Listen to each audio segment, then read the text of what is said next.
Dear women in STEM, it's so great to have this opportunity to speak with you. My name is Lillian Judy, and I'm so happy to have you with me today. The Dear Women in STEM podcast is a diary-style podcast designed to help women in STEM navigate the field. But not only that, it's a love letter to all the women in STEM who have ever been told that they're not good enough, they don't belong, or even those who just feel like they don't fit in. With your help, I'm going to answer common questions, offer support and guidance to you, and just really have a good kiki with you all as I share transparent stories and experiences with you. So buckle up and let's begin. Sincerely, Lillian Judy. Dear women in STEM, this is my story.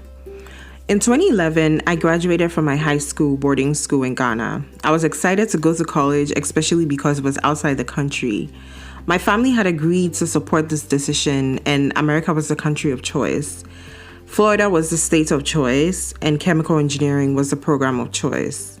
Listen, if only I knew I was in for the ride of my life, honestly. You know that saying when Charles Dickens says it was the best of times and the worst of times? Yeah, that's really what it was. So I decided not to write anything down for my very first episode because I just wanted it to feel like a conversation with you guys. So going back to how I started in Ghana, my high school was set up in such a way that you pick 3 classes at the standard level and then 3 classes at the higher level. So for my higher level classes, I picked French because at the time I loved French and I still do love French. I picked math for higher level and then I picked physics for higher level because I just really loved maths and sciences at that time.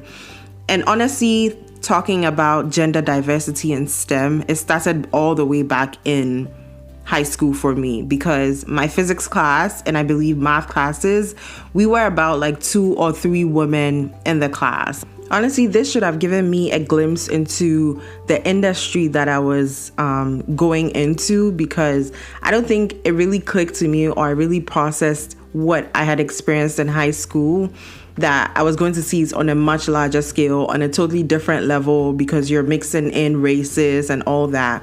But let me go back to freshman year. So the very first week of freshman year, I believe only the freshman students were allowed to come in. And that first week was so amazing. Like I met my roommates, I made friends. It was so fun. Everyone was people were coming in from all over the world. I made amazing friends from Zimbabwe. I met someone who came from Kenya, friends from South Africa. I even had a girl who was like my best friend during that time. She was from Spain. It was just a vibe, honestly.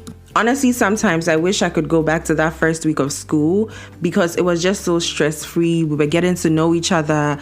We were playing all these games, activities that first week. Like I was learning all these new things, being in a totally different country, meeting people from all over the world, and just being independent on a totally different level, right?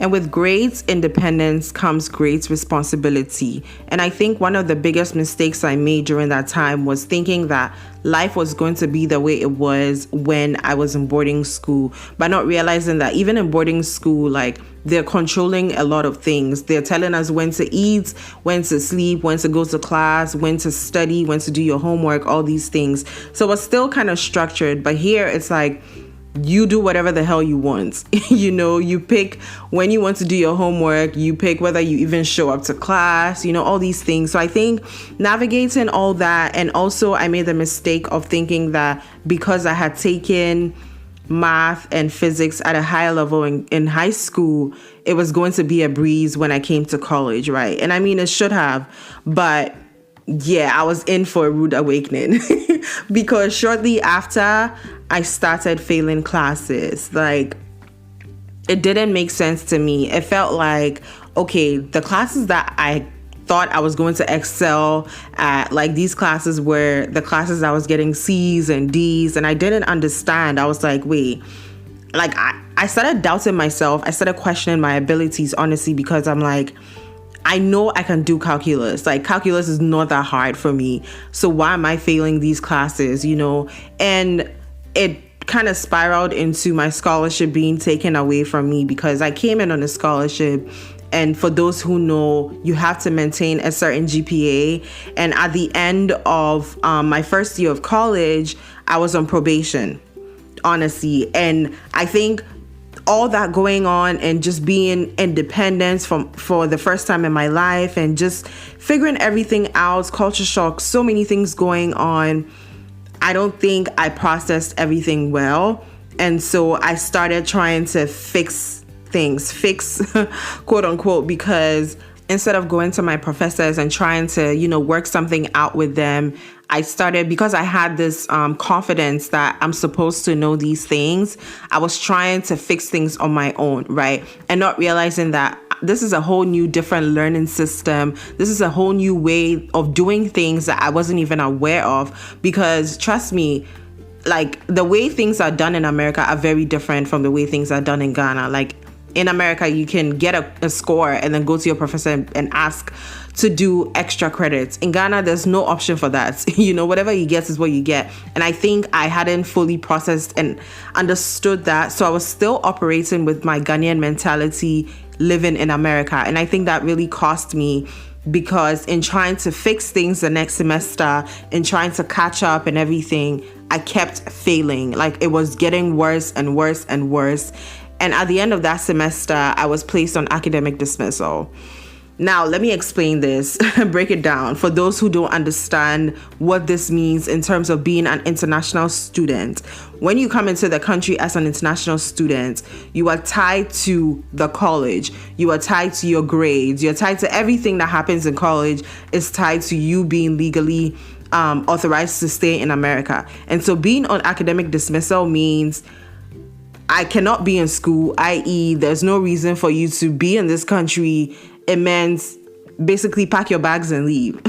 Like in layman terms, like that's basically what it means. And I honestly would not wish this on anyone, because it's not the best feeling, honestly, because the international office that should be helping you, these people are not like, sorry, but like these people were not making it easy for me. They were not presenting me with options. So it was just really tough. And I think coming from an African background, and the first thing I was thinking of was the public shame that I would experience if I went back home, with this. It's like, okay, Lillian left Ghana, came to America to study.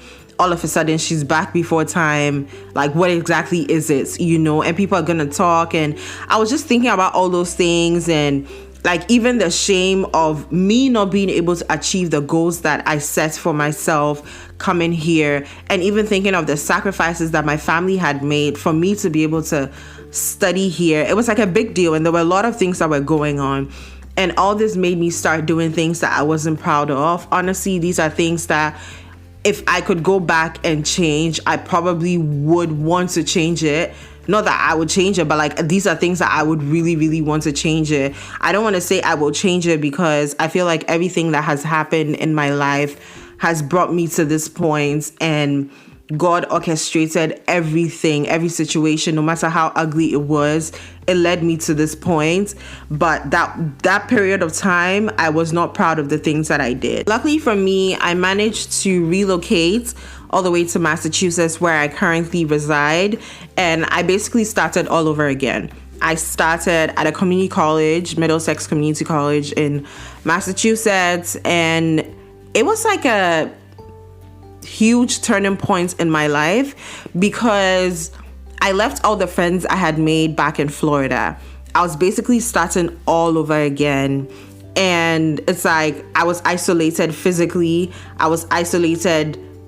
Even though I was away from my family who were thousands of miles away, I was now away from the home I had created in Florida.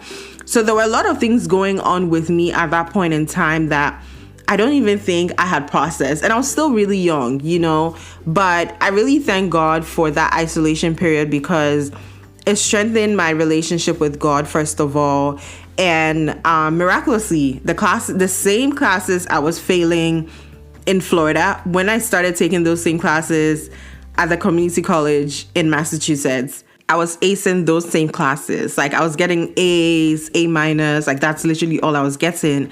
I ended up on the dean's list. I even became a chemistry tutor at a point. And it was just crazy to me because I kept looking back at, that was something one of my aunties told me. She was like, print the last transcript from Florida, paste it on your fridge, and keep referring to it, keep looking at it, just so it kind of reminds you, not to traumatize you or anything, but it reminds you of like where you started from and what the journey has been, right? Because when I was looking back, I'm like, yo, I was getting D's and F's in this same chemistry class. Like, what is going on, you know? But yeah, I really thank God for being able to thrive then. And another pivotal moment in my life was I ended up graduating in 2015 from this community college. And if things had gone according to plan, I should have been graduating with my bachelor's degree in 2015, which is what most of my peers were doing. All the people I left Ghana with, all my high school friends, most of them actually were graduating that year. So it was just weird. I think people were seeing me post my graduation pictures at the same time, and they probably thought I was graduating with my bachelor's, but in reality, I was graduating with my associate's in science degree, right? And I kind of let that story just run because I was filled with a lot of shame, honestly. But you see, the way that God works, honestly, this episode is turning into a testimony kind of episode, which is really what my life is. My life is really a testimony of God's goodness, honestly, because at that graduation, I was selected as one of 2 students who were recognized. Like, I got a standing ovation in my entire graduation class. And for me, it was a surreal moment because I was thinking back, I was like, okay, let's assume everything went well in Florida, you graduated. Would you have experienced this? Probably not. Like, I'd have just been one of the many people graduating that year. You know what I mean? And not that like I'm living for high praises or anything like that, but it just goes to show that God always has a plan. Like, God always has other plans for us, even though it may seem like things are not working out for you in this moment. God is always working things behind the scenes, honestly. And mind you, I was on a very lonely journey when I relocated to Massachusetts, but God also placed the right people in my life who kind of changed my whole mindset of what I needed to do, who I needed to be, and just what I was looking for in life. I remember I had to start working when I moved to Massachusetts. I started working in the enrollment center at the community college, and I honestly had the most amazing co-workers, like these older white ladies that I worked with in the enrollment center. Like most days I looked forward to going to work. Like, it was just fun. It started feeling like home for me, honestly, because like these women showed me so much love. These women didn't care about where I was coming from. They didn't care about my past. They didn't care about what I had experienced or what I had been through. They just cared about who I was then. And I think with everything that I was going through and experiencing at that point in time, it was much needed. Like, I really needed people to speak all these positive things into my life, because I think going through that transition period made me doubt myself a lot, doubt my abilities, question like if I'm even meant to be here, you know, if I'm even meant to be a woman in STEM. And I know that, you know, some people listening to me will probably experience this, have probably experienced this. And I just want to encourage you. And if you're in the thick of it, just hang in there, because I promise you, you are listening to a success story. Like, I'm someone who is getting called now to speak to young women in STEM. I'm someone now who has been given a platform to speak to young Black girls in STEM, Black women in STEM. And I'm doing all these amazing things. And I think back and I'm like, wow, like if I had given up at that point in time, like what would have happened? Like, who would be speaking to these young women, right? And so I'm here to tell you, don't give up. Honestly, keep pushing through, keep hanging in there. And it's really going to work out. This is not the end. This is just the beginning. So I'm going to wrap up right here, and we're definitely going to do a part 2 of my story because there's so much more I want to share with you all. But I want to leave you with this. If you're on a journey that doesn't seem like what you expect it to be like, I want to remind you and encourage you that God is working something even more amazing, something more perfect for you behind the scenes, and you may not see it now, but just keep trusting in him, because the journey is going to come to an end at a point and things are going to start to turn around, and you're going to look up and be like, God, it was you all along. So I'm going to wrap up right here, and I just want to say a huge thank you to all of you for listening, for tuning in, and I really, really appreciate it. I don't take this for granted, and don't forget to subscribe to the podcast and follow us on Instagram at Dear Woman in STEM. Share this with a friend, and I'll see you all once again next month. Sincerely, Lillian Judy.